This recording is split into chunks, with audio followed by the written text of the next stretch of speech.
Creo que Creo que estamos teniendo ciertas dificultades técnicas con la conexión de la ingeniera Guadalupe. Mil disculpas por eso. Le damos la bienvenida a todos los presentes. Un agradecimiento especial al Colegio de Microbiólogos por aceptar la invitación del día de hoy y compartir con nosotros sobre este tema tan importante. El día de hoy tenemos al doctor Marco Moncada, que nos va a hablar sobre generalidades del COVID-19, y a la doctora Mitzi Castro, que nos hablará sobre la responsabilidad social y personal frente al SARS-CoV-2. Para conocer un poco sobre nuestros expositores del día de hoy, el doctor Marco Moncada es doctor en microbiología, fue jefe de laboratorio del Hospital Escuela por 2 periodos, tiene una experiencia laboral de 32 años en laboratorios, laboró en el Laboratorio Centro Médico por 15 años como supervisor, ha sido director médico del Laboratorio Express durante 5 años, actualmente es presidente del Colegio de Microbiólogos y continúa laborando en el Hospital Escuela en el Laboratorio de Microbiología. La doctora Mitzi Castro es microbióloga y abogada. Actualmente labora como jefe de laboratorio del establecimiento de salud Alonso Suazo. Es presidenta del Consejo de Administración del Fondo Social del Colegio de Microbiólogos, expresidenta del Colegio de Microbiólogos, ejerce en la actualidad el ejercicio de la abogacía, ha participado en diversos congresos, seminarios, simposios, tanto a nivel nacional como internacional, como expositora y como participante, y ha participado en estudios nacionales de investigación. Antes de dar comienzo a nuestras conferencias, solo un par de lineamientos para nuestros participantes. Por favor, recuerden tener su micrófono y su cámara apagada.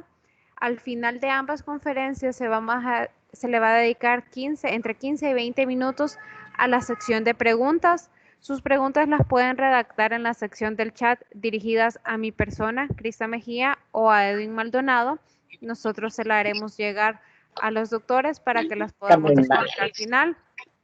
Sin más preámbulo, le damos la bienvenida primero al doctor Moncada, que nos hablará sobre generalidades del COVID-19. Doctor, la plataforma es toda suya. Muchas gracias. Pues hablaremos y iniciaremos pues hablando de lo que son los aspectos importantes de la infección viral y las medidas de bioseguridad del SARS-CoV-2 y de la enfermedad COVID-19. El contenido que tendremos pues son aspectos importantes de la infección viral, las medidas de bioseguridad, de protección personal, que son tan importantes que vamos a tener en estos momentos, y las medidas de bioseguridad para desinfección, tanto en laboratorios como en los lugares donde ustedes pueden vivir. Antes del surgimiento del coronavirus SARS-CoV-2, causante de la enfermedad del COVID-19, habían sido reportados 6 casos de coronavirus en humanos. Bueno, 4 causantes de infecciones respiratorias comunes del virus 229E, del 0C43, el NL63 y el HK1. Y 2 causantes de infecciones respiratorias graves, el coronavirus del síndrome respiratorio agudo severo, el SARS-CoV-2, y el coronavirus del síndrome respiratorio del Medio Oriente, que es el MERS-CoV. Aquí tenemos una imagen de lo que es el virus, de cómo es su forma, que es un virus esférico, envuelto en material genético de tipo ARN, que pertenece a la familia Coronaviridae y al linaje Beta-coronavirus 2B.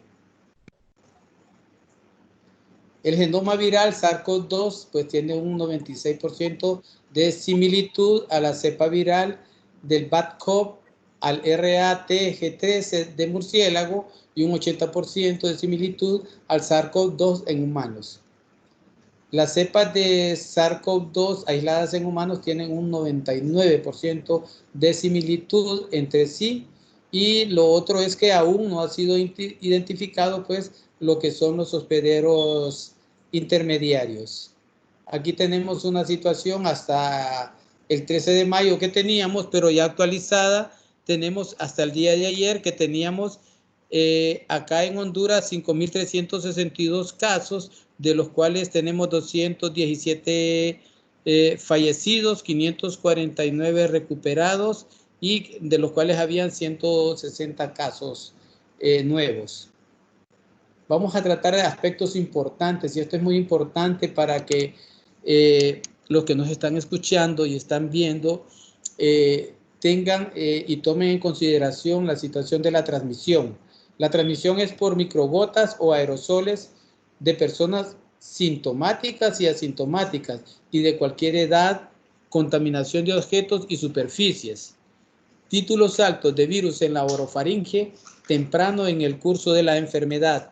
Y el virus es estable en el aire y se ha detectado en muestras de heces en casos confirmados, por lo que no se descarta la posibilidad de transmisión tanto aérea y fecal. Sin embargo, estas vías de transmisión aún no están confirmadas.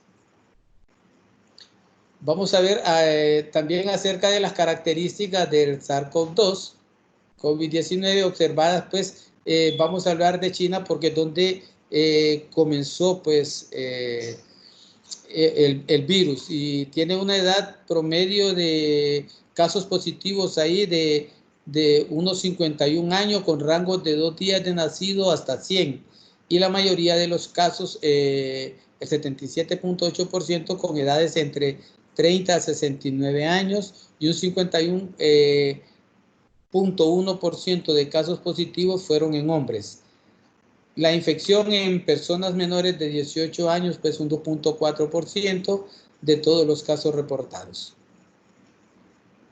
Las características del SARS-CoV-2 y COVID-19 observadas en China, y vamos a decir los síntomas que tenemos, signos y síntomas en casos confirmados, que son fiebre, tos seca, fatiga, producción de esputo, dificultades respiratorias, dolor de garganta, dolor de cabeza, mialgia o artralgia, escalofríos, náuseas o vómitos, congestión nasal, diarrea, hemoptisis, congestión conjuntival, anosmia, que es pérdida del olfato, y ageusia, que es pérdida del sentido del gusto. Han sido observados más recientemente como síntomas de la enfermedad COVID-19. El desarrollo de los signos y los síntomas están en un promedio de 5 a 6 días después de haber adquirido la infección, con un rango de 1 a 14 días. Y los síntomas pueden pues aparecer gradualmente a medida avanza la infección y esta puede ir desde leve a severa. Entonces es posible tener COVID-19 con síntomas mínimas o sin presentar alguno de síntomas descritos o sin síntomas en los primeros días de la infección. Aproximadamente el 80% de pacientes confirmados presentaron una enfermedad leve a moderada. Este porcentaje incluyó casos sin neumonía y con neumonía. Sin embargo, se observaron síntomas en todas las edades. El 1% y el 5% de los contactos pues, fueron posteriormente casos confirmados. El 13.8% desarrolló una enfermedad grave y un 6.1% fueron críticos con insuficiencia respiratoria, shock séptico y difusión o falla multiorgánica. Y presentaron mayor riesgo de gravedad y de muerte en personas mayores de 60 años y aquellas con afecciones subyacentes como hipertensión, diabetes, enfermedades cardiovasculares, enfermedades respiratorias crónicas y cáncer. Estas son enfermedades de base que hacen que el virus, que es altamente contagioso, pues ataque con más fuerza. En personas menores de 18 años, un 2.5% desarrollaron la enfermedad grave y un 0.2% fueron casos críticos.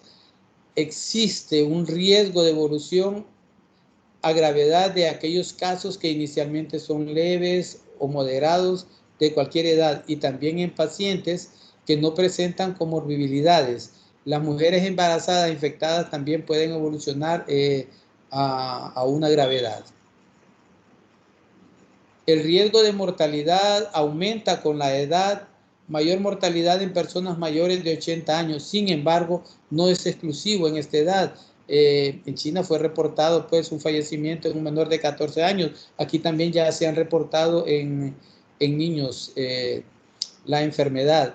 Y la tasa de mortalidad varió según la región y la intensidad de transmisión, el 5.8 en Wuhan frente al 0.7% en otras áreas de China y un índice global de China de un 3.8%.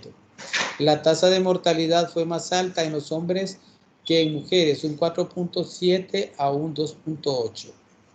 Aquí tenemos para que vean cómo es que se tratan y los equipos de protección personal que tienen aquí el personal, y este es el equipo de protección personal que debe tener el personal de primera línea. En los pacientes que nos informan como comorbilidades hubo una tasa de mortalidad de 1.4% y los pacientes con comorbilidad tuvieron tasas de mortalidad de un 13.2%, en aquellos con enfermedades cardiovasculares, un 9.2% para diabetes, un 8.4% para hipertensión y un 8.0% para enfermedades respiratorias crónicas y un 7.6% para el cáncer. Una minoría de pacientes recuperados han resultado nuevamente positivos para el SARS-CoV-2, o sea que puede haber una reinfección, no se descarta. El tiempo promedio desde el inicio hasta la recuperación clínica para casos leves fue de aproximadamente 2 semanas y de 3 a 6 semanas para pacientes con enfermedad grave o crítica. Los datos preliminares en China sugieren que el periodo de tiempo desde el inicio hasta el desarrollo de la enfermedad grave, incluida la hipoxia, es de 1 semana. Y en los pacientes que han fallecido, el tiempo desde el inicio de los síntomas hasta el fallecimiento varía de 2 a 8 semanas. El diagnóstico, pues, es importante verificar lo que es el diagnóstico. Sabemos que aquí en Honduras es difícil por la situación de lo que es la infraestructura acerca de los laboratorios y la parte de que no ha habido apoyo a lo que son los laboratorios. Entonces, han habido situaciones aquí donde por eso es que hay mora, porque al inicio lo que es el laboratorio de virología era un laboratorio de referencia, el cual con el tiempo ya lo han ido haciendo pues un laboratorio de diagnóstico. Y el diagnóstico pues es por medio de las pruebas moleculares de RT-PCR en tiempo real. Esta es la prueba de oro. Tenemos otro tipo de pruebas que más adelante vamos a ver y en la cual podemos ir dilucidando las preguntas que ustedes van a hacer. Estas pruebas lo que hacen es que detectan tres genes del SARS-CoV-2. El gen del marco de lectura abierto, que es el ORF1AB, el gen de la proteína o nucleocápside N y el gen de proteína de envoltura, que pueden ser detectados en dependencia de protocolo.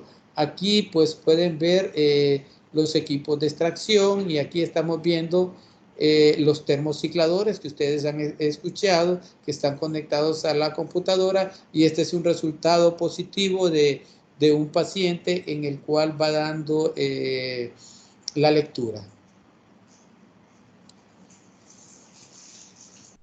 Una gran variedad de pruebas moleculares y serológicas han sido autorizadas por la FDA para uso durante la emergencia pues, en Estados Unidos, y han sido diseñadas pruebas para la detección de antígenos que no son recomendables porque no tienen alta sensibilidad, y lo mismo la de anticuerpos. Su utilidad pues, es para un diagnóstico presuntivo. Estas pruebas que nosotros le llamamos pruebas rápidas, que son de inmunocromatografía de flujo lateral, estas pruebas lo que hacen es detectar lo que son anticuerpos, y los resultados positivos y negativos deben confirmarse con pruebas moleculares. Así que estas pruebas se requieren únicamente para investigaciones epidemiológicas y para ver lo que es la seroprevalencia en determinado lugar, por lo que es necesario su interpretación con cautela y debe de ser un personal de la microbiología quien debe de realizar estas pruebas.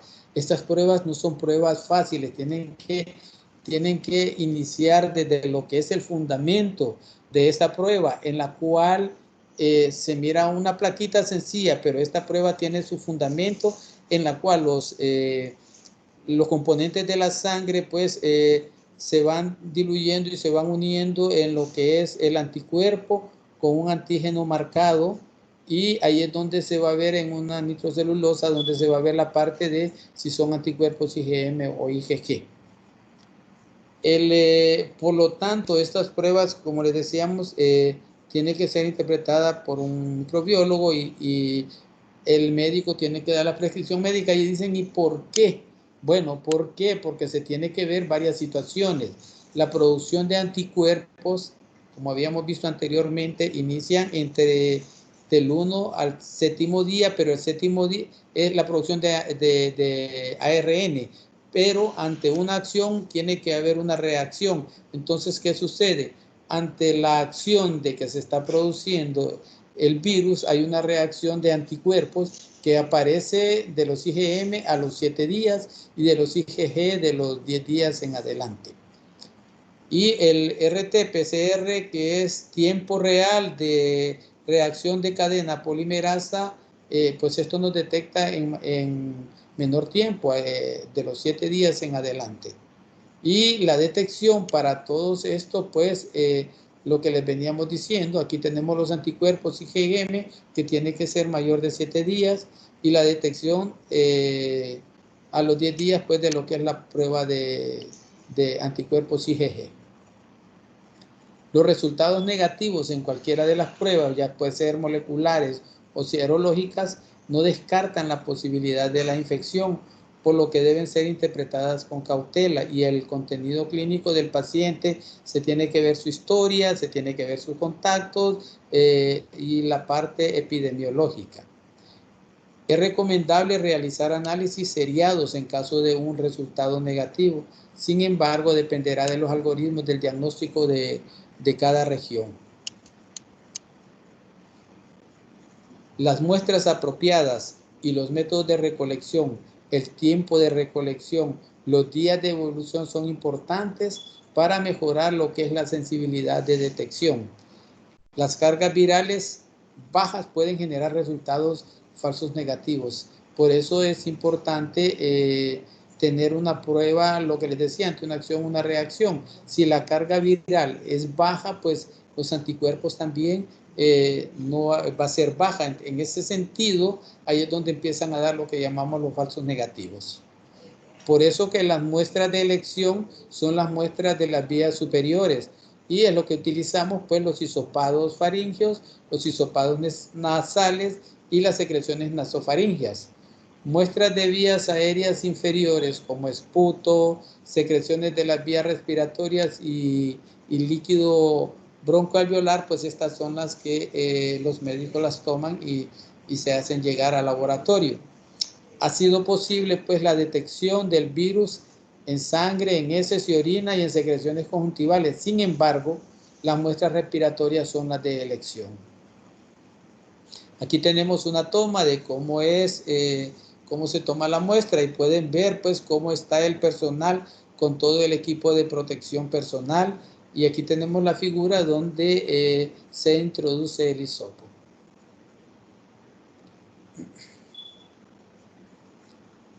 Aquí tenemos las muestras, deben de ser recolectadas, como estábamos viendo en la figura anterior, con los hisopos de rayón o poliéster y de un palillo de plástico. No tiene que ser de madera. Por eso es que tiene que ser, son palillos accesibles y que se pueden penetrar fácilmente. Deben ser colocados en un medio de transporte viral que utilizamos nosotros. Y es importante, por eso les digo que el microbiólogo es el que tiene que tomar la muestra, porque es importante también manejar lo que son las temperaturas, que es de 4 a 8 grados centígrados, y dependiendo de lo que es indicado en el protocolo de toma de muestra. Y es necesario el triple embalaje para lo que es el transporte, en los frascos herméticos, la hielera, y utilizar el material absorbente de cada empaque.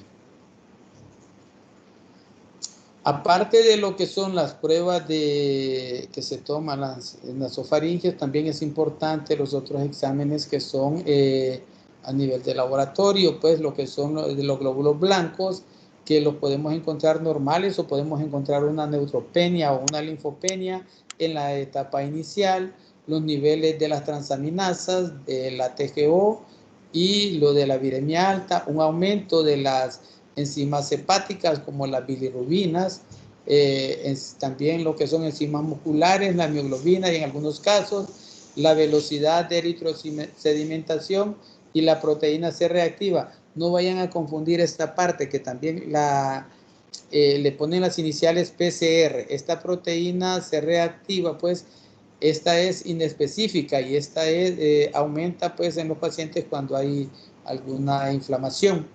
Y la procalcitonina que es normal. En casos graves pues tenemos el dímero D, que es significativamente elevado, y una linfopenia progresiva. ¿Por qué esta linfopenia? Bueno, los linfocitos es una parte de lo que es la división de los glóbulos blancos, pues, y como ellos están en combate, por eso es que hay una disminución de lo que es los linfocitos. La deshidrogenasa láctica, pues la mantenemos elevada, y los niveles de proteína C reactiva en sangre reflejan la gravedad de la inflamación o de la lesión tisular, propuesta como potencial marcador de pronóstico y de la respuesta al tratamiento y a la recuperación final. Otros marcadores que tenemos pues son las transaminasas oxaloacética y la pirúvica y la creatinquinasa, que es la CPK, ¿verdad? También se auxilia de lo que es la tomografía computarizada de tórax y la radiografía de tórax, dependiendo de cómo vaya la progresión de los síntomas. Aquí tenemos un cuadro de todos los exámenes que ya les íbamos diciendo y que los médicos mandan a realizar, y cómo se encuentran según vaya evolucionando pues la enfermedad. Otros hallazgos tenemos que toman los médicos también en lo que es la tomografía computarizada de tórax para determinar la presencia de opacidades pulmonares similares a lo que le llaman un vidrio esmerilado en el diagnóstico de COVID temprano o en curso de la gravedad. El tratamiento no se ha confirmado. Hay una controversia en el tratamiento, entonces no se ha confirmado una terapia antiviral efectiva. Y las investigaciones de potenciales medicamentos antivirales, inmunosupresores, esteroides, y un solo, cuando el virus ha sido eliminado por el sistema inmune, anticoagulantes que también se les está dando, y plasma a pacientes recuperados. Algunos de los fármacos en estudio, como el Resimvivir, el Ribavirina, Lopinavir, el Ritonavir, la Baricitinib, el interferón B2, el interferón beta, el fosfato de cloroquina, el arbinol, el zinc. Todos estos son los tratamientos que los médicos de acá están realizando. Entre uno de ellos es el tratamiento maíz y el otro es el tratamiento catracho que están pues dando, y esto va a depender pues del criterio médico para dar qué tipo de tratamiento. Y como la parte del abordaje incluido en el cuidado de la salud mental también del paciente. Las vacunas inactivas son uno de los principales tipos de vacunas convencionales que podrían ser desarrollados, pero hemos tenido contacto con la doctora María Elena Botassi, que es una microbióloga investigadora, y ella nos ha dicho que todavía está bien difícil lo que es lo de las vacunas. Algo importante que son los aspectos de la infección, y vamos a tratarlos un poquito rápidos por el tiempo, que son las medidas de bioseguridad. Las medidas de bioseguridad de infección, tanto en laboratorio como en sus casas. Durante la pandemia, todo paciente con sospecha de infección respiratoria, independientemente del tipo de síntoma que esté presente, debe de considerarse como caso sospechoso. Aquí tenemos, el equipo de protección personal. Vamos a hablar con el equipo de protección personal que tenemos nosotros como la parte de personal de salud, pero también el equipo de protección personal que tiene que tener la población, y de eso depende la rápida y la eficiencia de transmisión del SARS-CoV-2 y el riesgo de desarrollo de las graves consecuencias por la infección, por lo que obligan a todo el personal que labora en atención de casos sospechosos de SARS-CoV-2 a protegerse, y utilizando el equipo de protección personal apropiado, y es ahí donde nosotros hoy precisamente estábamos haciendo el reclamo de que nos den el equipo de protección adecuado a los que estamos en la primera línea. Tuvimos el fallecimiento de un compañero sospechoso de COVID, el doctor Julio Licona, que en paz descanse. Pues ya tenemos, el gremio se siente, pues se siente mal ahorita ante ver ese compañero que era jovial, era muy alegre y muy querido por el gremio. Entonces, por eso es que estamos solicitando pues a ustedes también que utilicen el equipo de protección personal, porque la protección, tanto como dice, personal, es para ustedes como para su familia, para sus hijos, para sus papás, para su mamá, en el entorno profesional y familiar. Y en caso de escasez y dependencia de estos insumos disponibles, pues el personal de salud ya hemos visto que ha ido diseñando pues lo que son las mascarillas, y cómo se ha ido diseñando lo que son caretas con envases de refrescos. Aquí tenemos el equipo que debe ser necesario para la bioseguridad de cada uno de los que trabajamos en salud. Este es el equipo que tiene que tener el personal de salud. Debe de tener sus botas, sus overoles, sus batas, sus guantes, sus lentes, sus caretas y sus mascarillas N95. Este es el que tenemos que tener nosotros como primera línea, y nosotros lo vemos que los andan todas las personas, los que entrevistan, los que andan en la calle, y debe seleccionarse por eso el tipo de protección, que sería un equipo mínimo que tienen que utilizar, pues lo que son las mascarillas quirúrgicas. Pues hay algunas mascarillas, también seleccionarlas, KN95, que hay que ver qué tipo de mascarillas, si están certificadas, si no están certificadas, porque en el mercado ha salido un sinnúmero de mascarillas y hay que tener precaución en eso. Aquí tenemos lo que son los equipos de protección personal que tenemos que tener nosotros: los overoles, las batas, las mascarillas N95, los guantes no estériles y las gafas protectoras. Seguimos aquí, y importante esto que les voy a agarrar un poquito de tiempo. Las soluciones de vaso de alcohol al 70%, y lo que son también los geles. Muchos preguntan, ¿por qué utilizan el gel si dice gel antibacterial? Bueno, el gel antibacterial contiene alcohol al 70%, y tiene acción antiviral. Aquí tenemos las gafas, las batas, los respiradores. Este es el tipo de mascarillas. Las mascarillas importantes que les decíamos, las N95, que estos son, también evita que haya generaciones de aerosoles. Y aquí tenemos los diferentes tipos de mascarillas que pueden ir viendo, y que deberían de ser descartables después de su uso. Sin embargo, pues no se dispone de una mascarilla. Esta podría esterilizarse con lo que es el calor, con el vapor, con la radiación, colocarlas al sol también. Las gafas protectoras, esta también la población puede comprar, utilizarlas, y le tenemos aquí lo que son las caretas.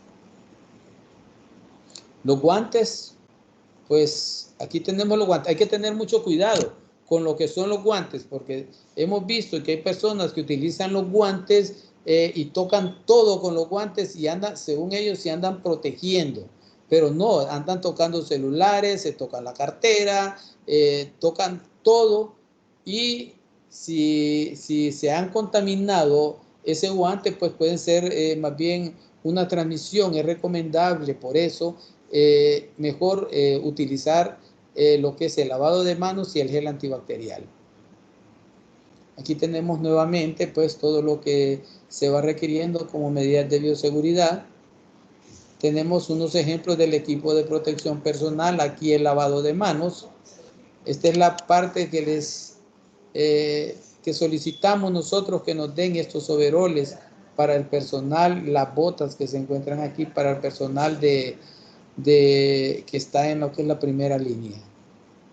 Y las mascarillas N95, como pueden ver, tiene aquí en la parte de la nariz cómo acondicionársela. Tiene que cubrir desde la parte de la nariz hasta lo que es la barbilla y no andarlas como algunas personas que hemos visto que parece que andan a hamaca, que se las ponen en la parte de lo que le llamamos la papada nosotros, o se las ponen en la frente o no andan pues.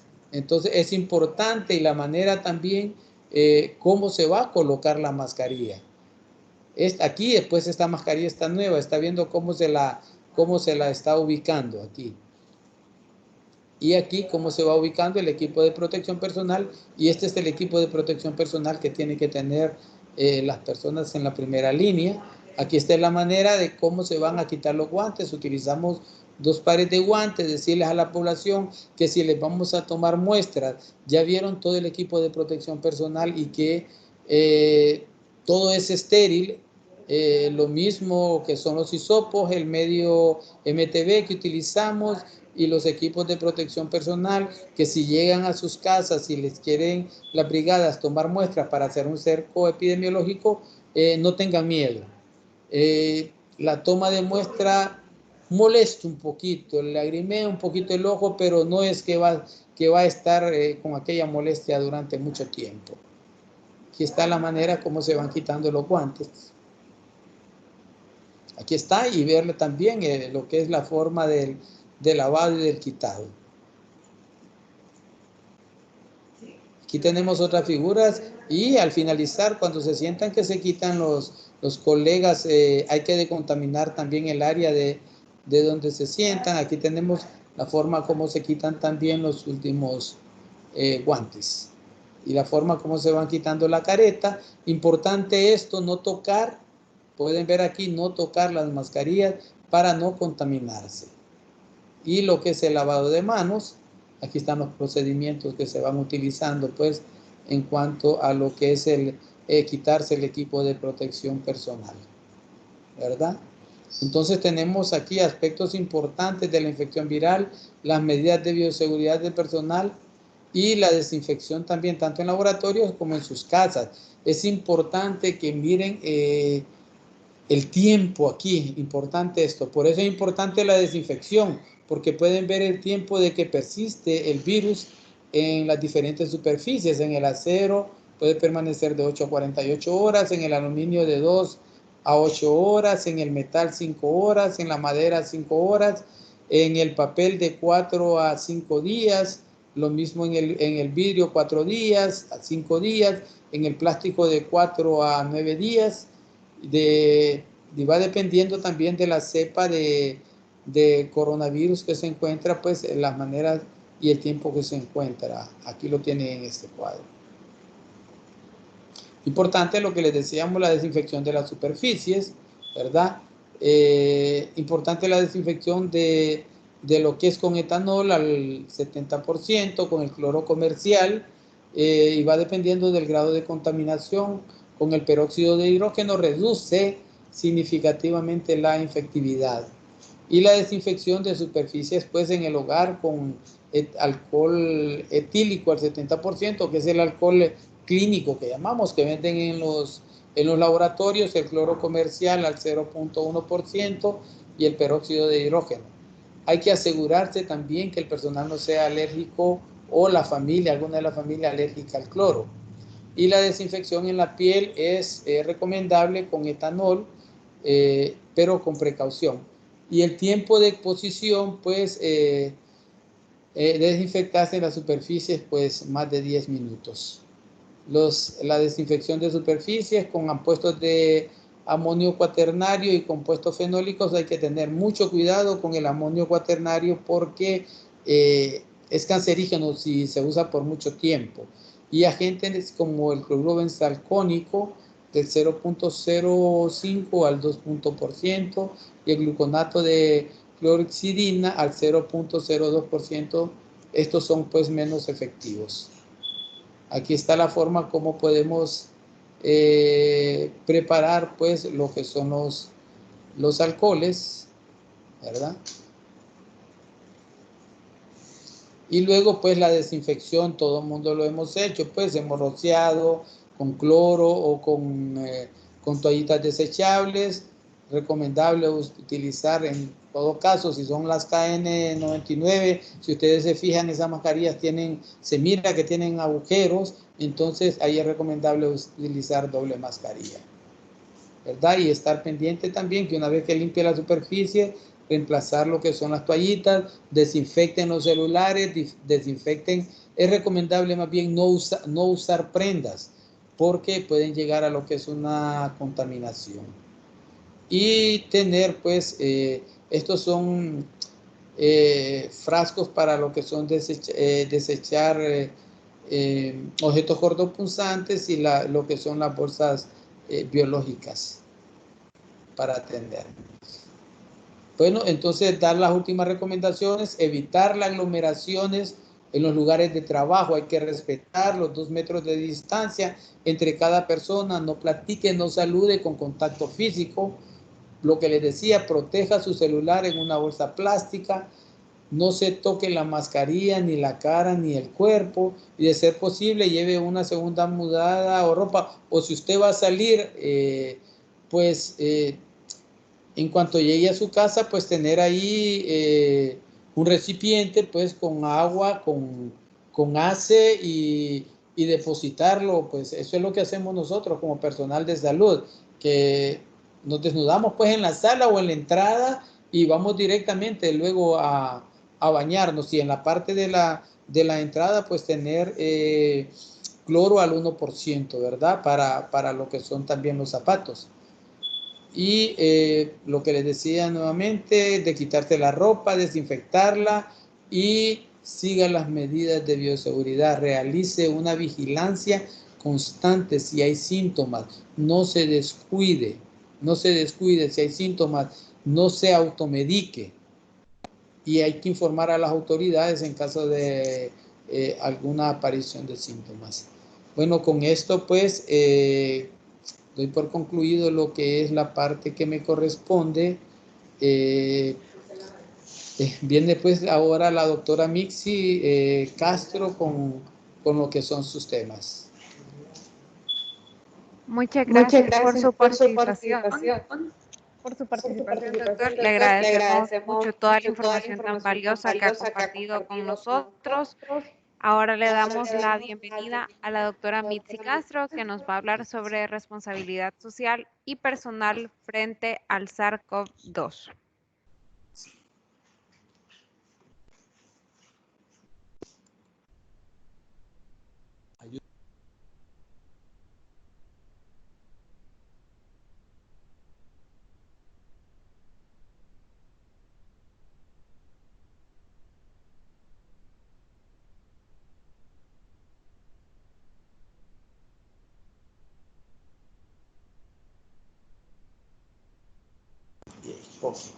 Buenas tardes a todos. Gracias por la invitación especial que nos han hecho el Colegio de Microbiólogos, especialmente a la ingeniera Guadalupe Núñez, por compartir este importante tema sobre lo que es el COVID-2019, que está ligado, pues, evidentemente a lo que es el virus, que es el SARS-CoV-2. Vamos a empezar con el segundo tema, que es la responsabilidad social y personal frente al SARS-CoV-2, porque siguiendo la línea de lo que ha hablado el doctor Marco Moncada,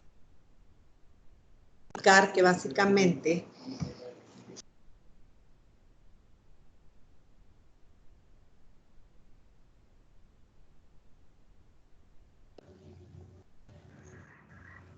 Doctora, tiene su micrófono apagado. Si pudiese encenderlo, por favor. Sí, ¿me escuchan?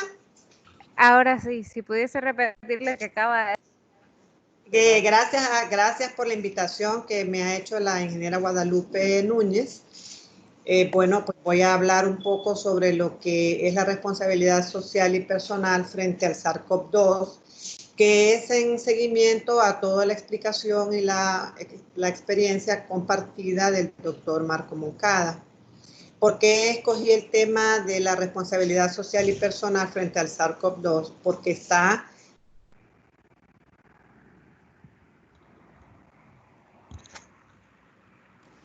está descrito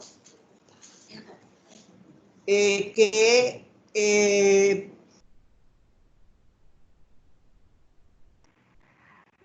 Doctora, disculpe, volví a apagar su micrófono. Creo que sería mejor idea si moviera el mouse de ahí para que evitáramos el problema. el tema es que no me da la diapositiva. La primera diapositiva, la portada, la podemos ver sin ningún problema. Pero no me da para correr la segunda.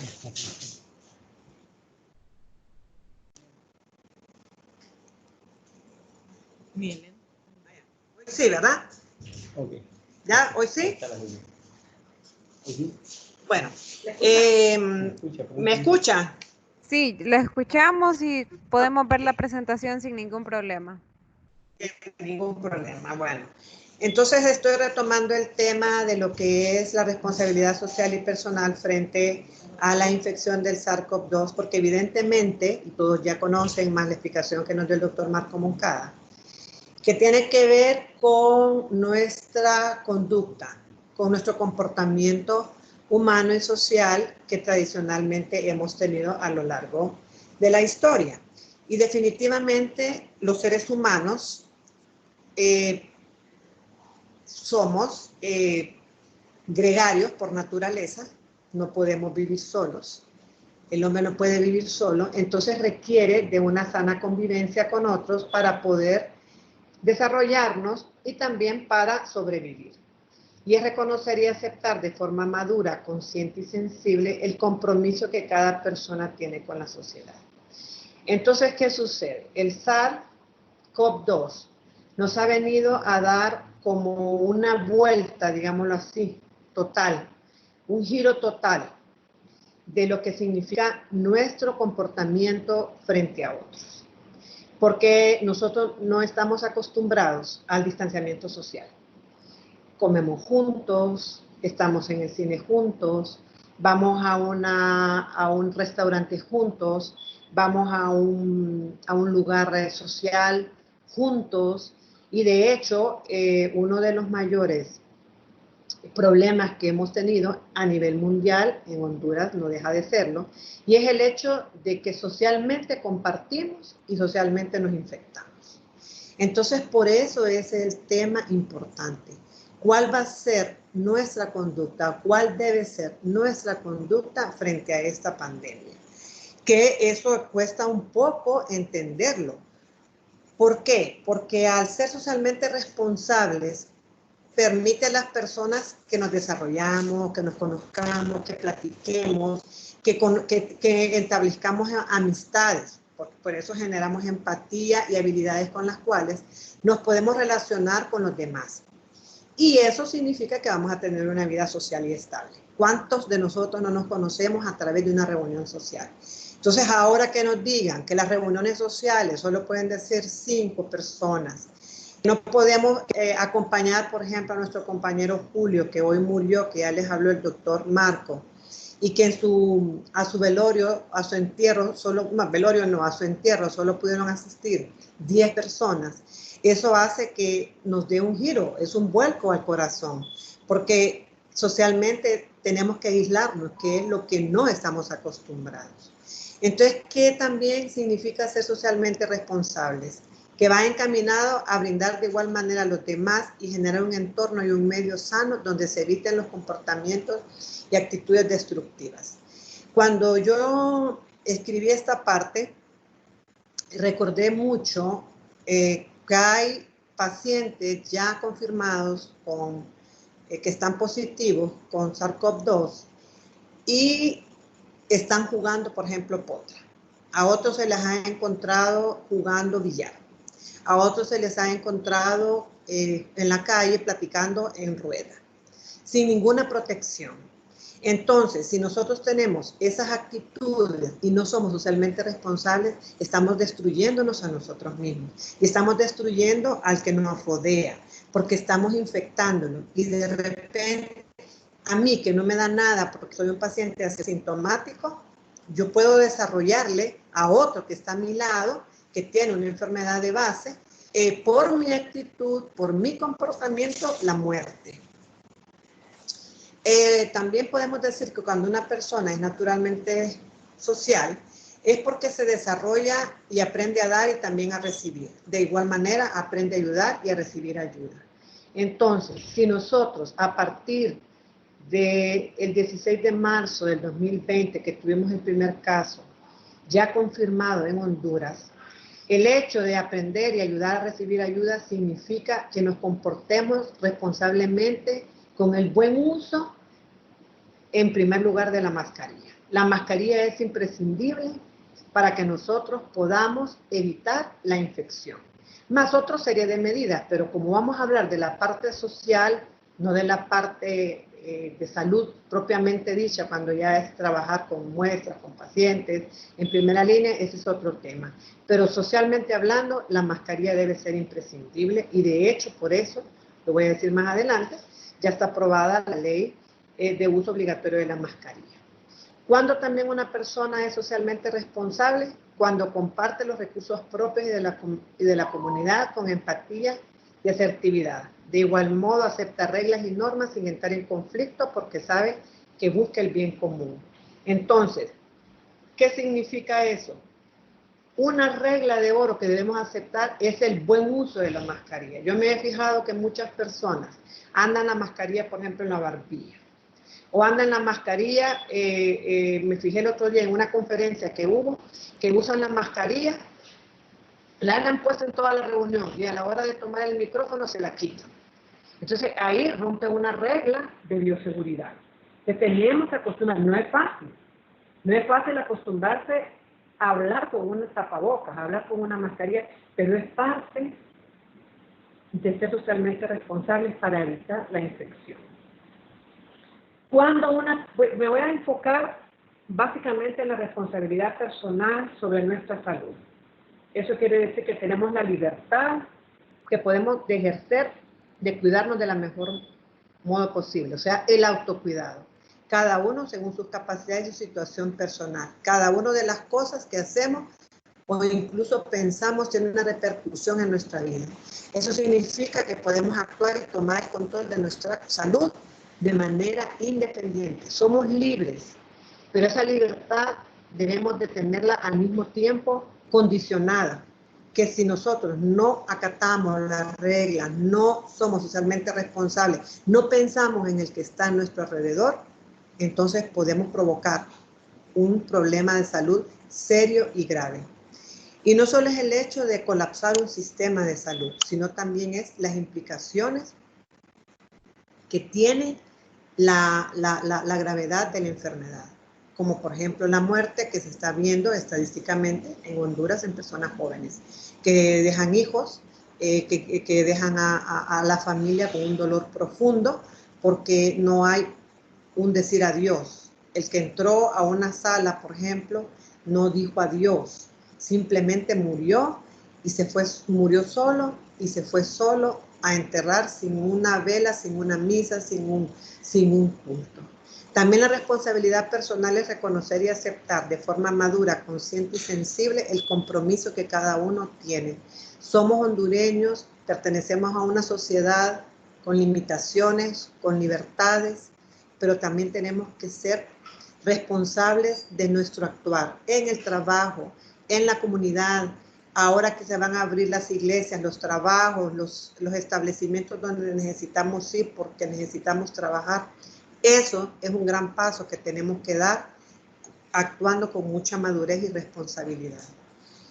No quiero dejar de lado hablar también de la parte social como es una persona jurídica. Hablamos de la persona natural porque estamos hablando de los seres humanos, pero cuando hablamos de una persona jurídica estamos hablando de las empresas.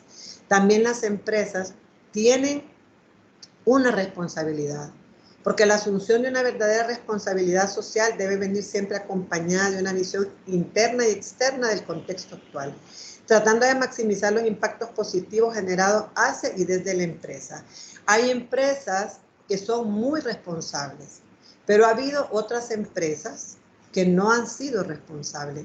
Eso quiere decir que no proveyeron en su momento o no exigieron en su momento a los empleados el hecho de no contaminarse.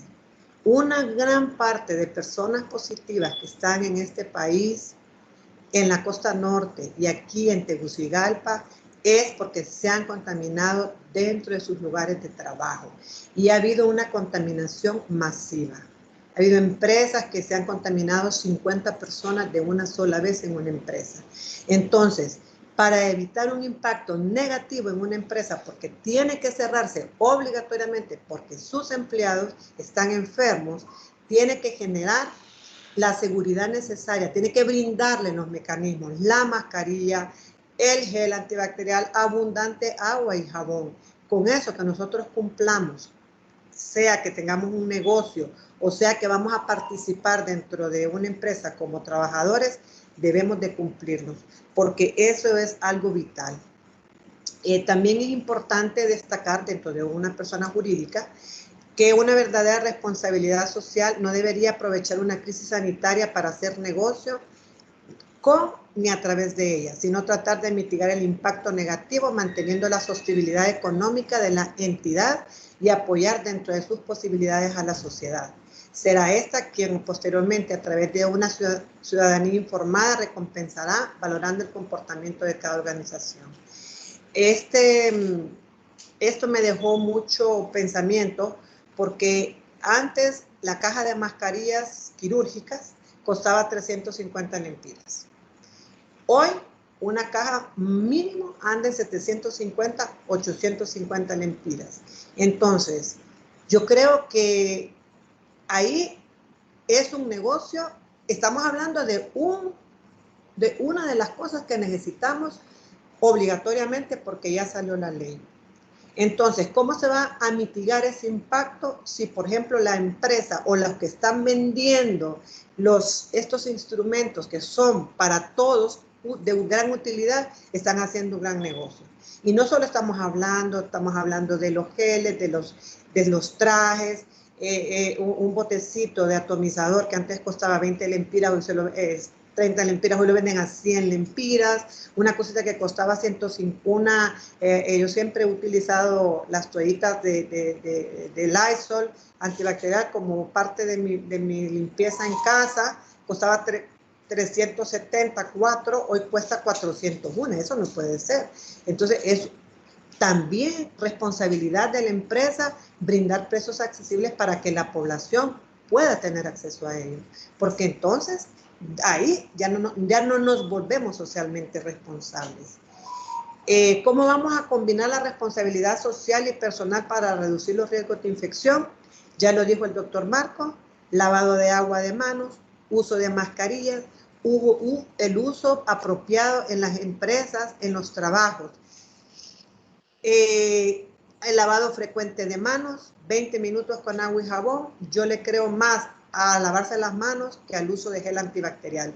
Pero si no tenemos en ese momento en nuestra capacidad tener las manos lavadas, por lo menos usemos el gel antibacterial. Otra cosa es muy importante, que al estornudar o toser nos vamos a cubrir la boca y la nariz con pañuelos desechables o el uso de la mascarilla. ¿Por qué el distanciamiento social?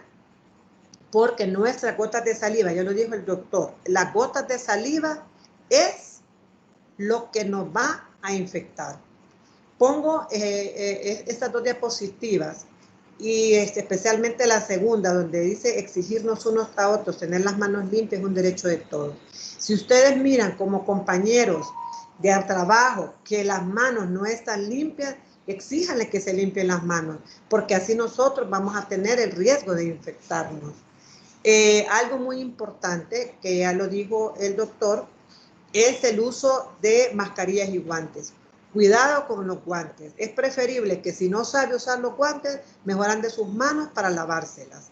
Las mascarillas también deben de ser desinfectadas y deben de ser obligatoriamente utilizarse. ¿Para qué vamos a utilizar nosotros una mascarilla? ¿Cuál es el objetivo de la mascarilla?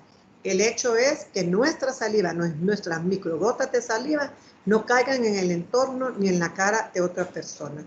Rapidito solo voy a hablar y hacer un poquito de diferencia con los respiradores N95. Miren, se han generado una serie de polémicas sobre estas mascarillas. Realmente esta foto que ustedes pueden ver ahí no son mascarillas, son respiradores N95 y son las verdaderas mascarillas, están aprobadas por la NIOSH, que es el Instituto Nacional para la Salud y Seguro Ocupacional, que es la agencia federal encargada de hacer investigaciones y recomendaciones para la prevención de enfermedades y lesiones relacionadas con el trabajo. El 95% de las partículas que se encuentran en el aire son filtradas a través de esa mascarilla, de ese respirador. Por eso, quienes van a usar el respirador N95 es la persona que está en contacto directo con los pacientes o con sospechosos de COVID. El resto de la población que se tranquilice, que puede utilizar mascarilla quirúrgica. Y lo digo también porque es increíble que me cuentan las personas que compran, porque yo no he comprado de esto, que le venden una mascarilla N95 a 200 lempiras. Y eso no puede ser. Usted no necesita N95 si no va a tener, si usted no trabaja en el área de la salud, pero si usted trabaja, si usted anda en el ambiente, va al supermercado, va a alguna necesidad que tiene de ir a un hospital por X razón que no sea COVID, use su mascarilla quirúrgica, pero no la N95. No se deje, por favor, estafar, porque esa es una estafa. Yo así lo considero, un aprovechamiento. Rápidamente solo les quiero decir que la saliva o las gotas de flujo, que es quien descubrió las gotas de saliva, es el fraccionamiento de la saliva y de la mucosidad de la cavidad oral. Todos producimos saliva, porque si no producimos saliva no podemos hablar ni comer. ¿Cuándo se va a producir? Naturalmente, y se expulsa de manera inadvertida cuando se respira, cuando se habla, cuando se estornuda, se tose o se canta. Esto es básicamente lo que nos está infectando. Ya casi para terminar, les traje a colación la ley de uso obligatorio de mascarillas y la aplicación del protocolo de bioseguridad en el decreto 58/2020, donde en su considerando dice en su segunda parte que el Código de Salud en su artículo 1 establece que la salud considerada como un estado de bienestar integral, biológico, psicológico, social y ecológico. Es un derecho humano inalienable y corresponde al Estado, así como a todas las personas naturales o jurídicas, el fomento de uso, protección y recuperación. Todos estamos obligados a tener un bienestar de la salud. ¿Cómo lo vamos a lograr?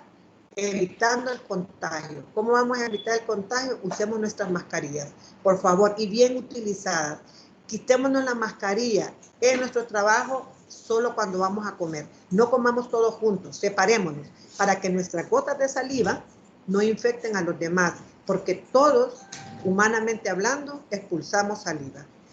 El artículo 1 de la ley de mascarillas dice que es obligatorio su uso, le llama mascarillas o cubrebocas para todas las personas sin excepción alguna que deambule en la calle en todo el territorio nacional o cuando asista o permanezca en lugares públicos o privados que asistan más de 5 personas en el mismo espacio. Yo los invito a que entren al internet, busquen el decreto 58/2020 de la ley de uso obligatorio de mascarillas y aplicación de protocolos de bioseguridad para que todos los hondureños estemos enterados de qué significa la ley. Tiene 12 artículos, es corto, léanlo, es sobre nuestros derechos.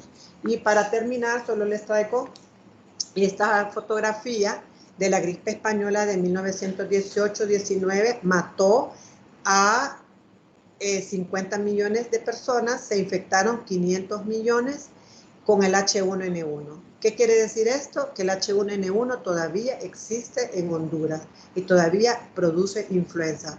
Pero en 1918 a 1919 mató a millones de personas y se infectaron millones de personas.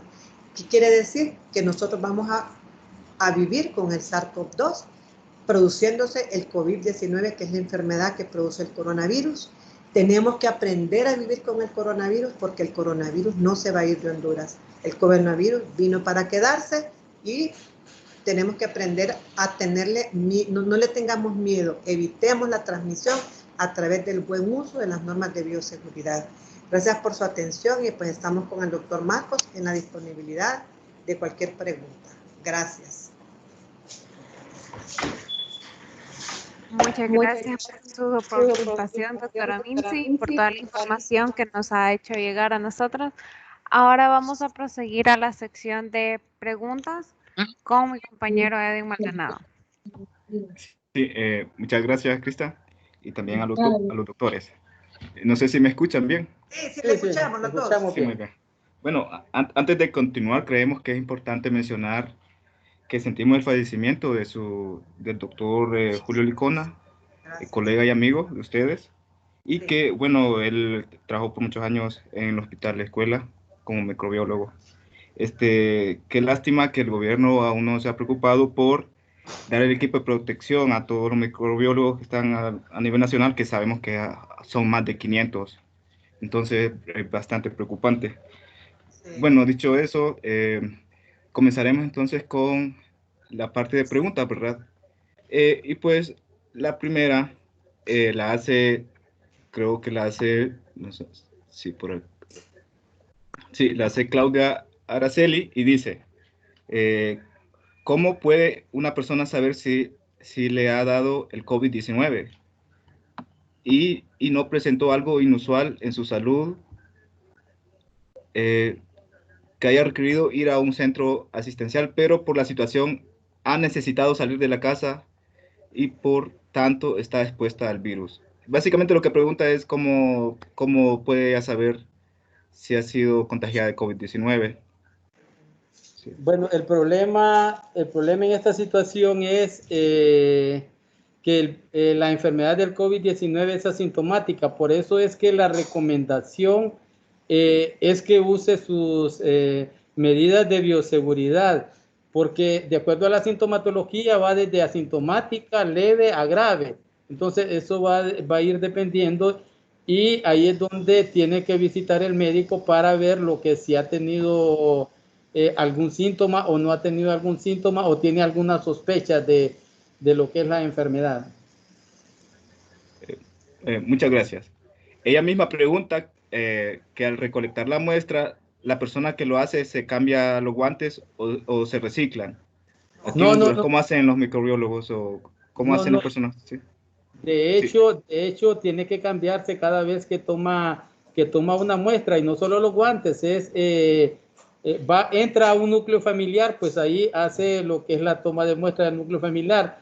Va a otra casa, se cambia todo lo que es la indumentaria, desde guantes, zapatos, caretas, mascarilla y todo lo que tiene que cambiarse. Muy bien. Ahora, Felipe Alberto creo que lo que hace es da una opinión, y él dice que en las áreas de trabajo es necesario realizar pruebas rápidas para el tamizaje previo de reactivación de actividades. Son de utilidad y son confiables, dice. Las pruebas rápidas, como hemos dicho, estas pruebas de flujo lateral son recomendables para investigaciones epidemiológicas y para ver lo que es seroprevalencia de determinado lugar.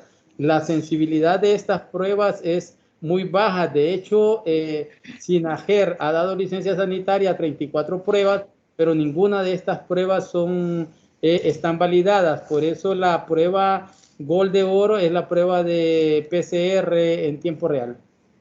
Y solo para ampliar un poquito, las pruebas rápidas, según la OMS, OPS, deben aplicarse a personas con síntomas, porque lo que detecta son anticuerpos.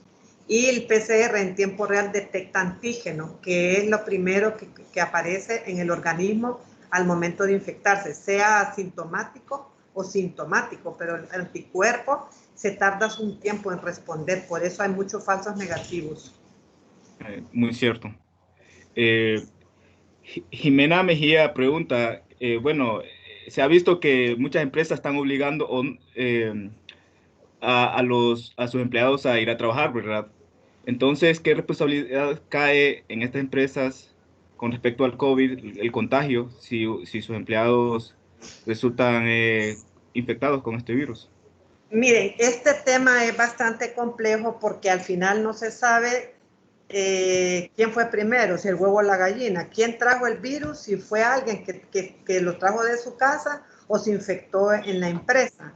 Entonces, lo que para mí debe ser obligatorio dentro de las empresas y para los empleados es la protección personal a través de buen uso de la mascarilla y del lavado continuo de manos o del gel, porque también hay que trabajar, pues hay que reactivar la economía, por eso yo digo que es un tema complejo.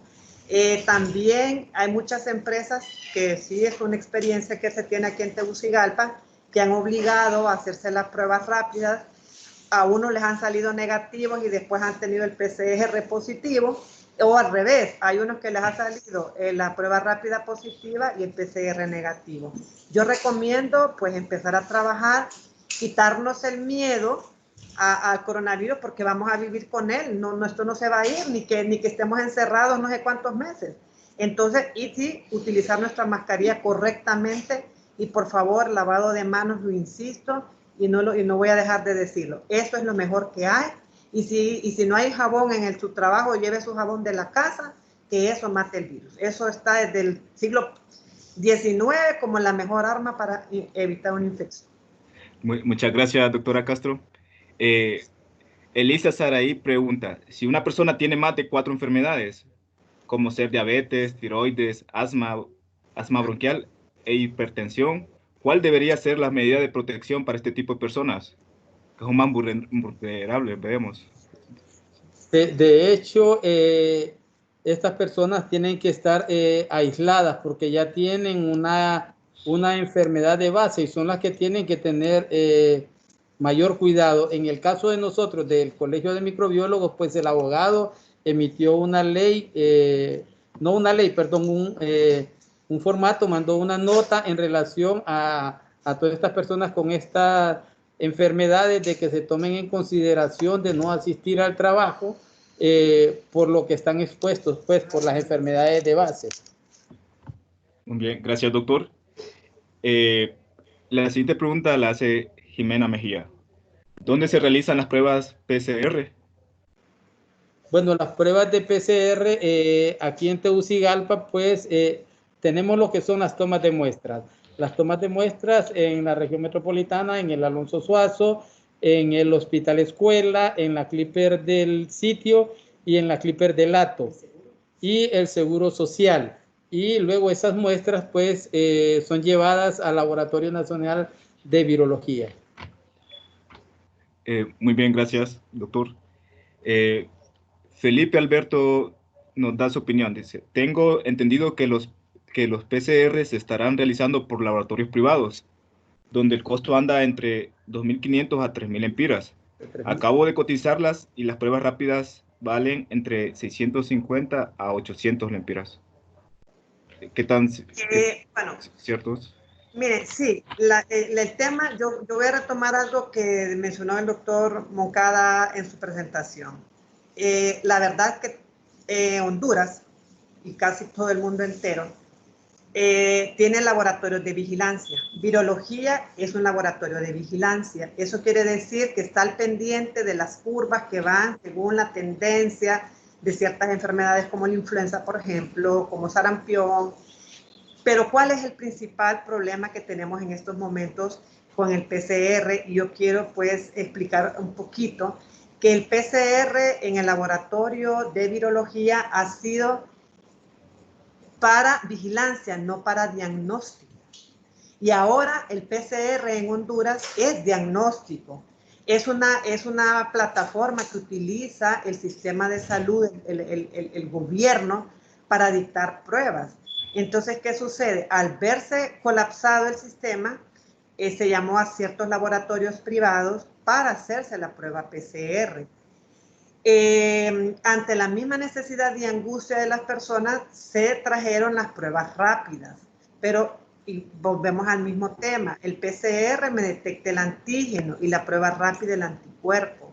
Entonces, por eso hay tanta variación en los precios de los laboratorios privados. Hay laboratorios que cobran 4.000, otros cobran 3.500, otros 2.000. Hay pruebas rápidas que cuestan 1.000, otras 800, otras 700. Yo lo que sugiero es que toda persona que va a hacerse una prueba, sea PCR o rápida, tenga al médico al pie, porque de nada sirve que se vaya a hacer una prueba y que no sabe qué hacer con el resultado. La automedicación está dicho todos los días, no se automedique. Entonces, busque al médico, siempre busque a su médico o ayuda médica para hacerse una prueba, sea PCR, sea rápida, en un laboratorio privado. Y si es en el estado, pues solo la PCR estamos haciendo, ¿verdad? Bueno, el Seguro Social hace rápida, pero la verdad que al final termina con PCR. No sé si está la pregunta ahí, ¿verdad? Sí, muchas gracias, doctora, por esa aclaración. Tal vez es necesario de parte del gobierno o del colegio médico que regule el precio de todas estas pruebas a nivel de los laboratorios privados, ¿verdad? Es que hemos hablado de esa situación de lo que es la regulación de los precios y esa es una libre competencia en el mercado. Entonces es difícil pues regular los laboratorios y como dijimos, hay 34 casas comerciales que solicitaron licencia sanitaria a SINAGER para introducir estas pruebas, las pruebas rápidas, pero estas pruebas no están validadas. Por lo tanto, va a ser difícil en ese sentido de regular esta parte. Y en lo que corresponde a los lineamientos, pues corresponde al marco normativo hacer los lineamientos para la utilización de las pruebas rápidas. Es más, el colegio hizo la propuesta y algunos laboratorios privados que estamos en contacto con ellos se mandó un protocolo y eso es lo que hemos estado solicitando desde el 17 de marzo, que nos den esos lineamientos para lo que son las pruebas rápidas y las pruebas de PCR. Muchas gracias, doctor Moncada. ¿Qué opinan ustedes? Bueno, esta pregunta la hace Hilda. ¿Qué opinan ustedes de los protocolos maíz y catracho? ¿Qué tan efectivos son? Sí. Bueno, la verdad que yo pienso que en esto de la pandemia, si nos traemos en el tiempo, el primer caso fue más o menos descrito el 12 de diciembre del 2019. Estamos hablando que tenemos 6 meses de tener el coronavirus como pandemia a nivel mundial. Cada país ha implementado sus estrategias, sus técnicas a prueba y error. Entonces, si el maíz ya ha sido probado por el doctor Miguel Mejía, creo que era, Miguel Mejía en Houston, y ha dado pues resultados porque he hecho un análisis del comportamiento del virus dentro del cuerpo, pienso que lo debemos probar. En algunos lugares ya lo están aplicando. Personalmente tengo dos compañeros, amigos, que están positivos y han tardado con el maíz de entrada y le ha respondido muy bien. Ha tenido buen impacto. No, desconozco realmente porque parece que el tratamiento maíz y catracho tiene etapas según la evolución de la enfermedad. Entonces, sí me parece, y de hecho creo que hoy están entregando, vi rápidamente a través de las noticias que están entregando, creo, el tratamiento maíz como ya algo de primera línea, el que está positivo sin grandes síntomas. Yo me imagino que para los hospitales van a utilizar lo mismo, ¿verdad? Pero sí creo que ha dado resultados. Muchas gracias, doctora. Por último, Jimena Mejía nos regala su reflexión, la cual dice: me parece bien esta conclusión. El COVID vino para quedarse, perdamos el miedo.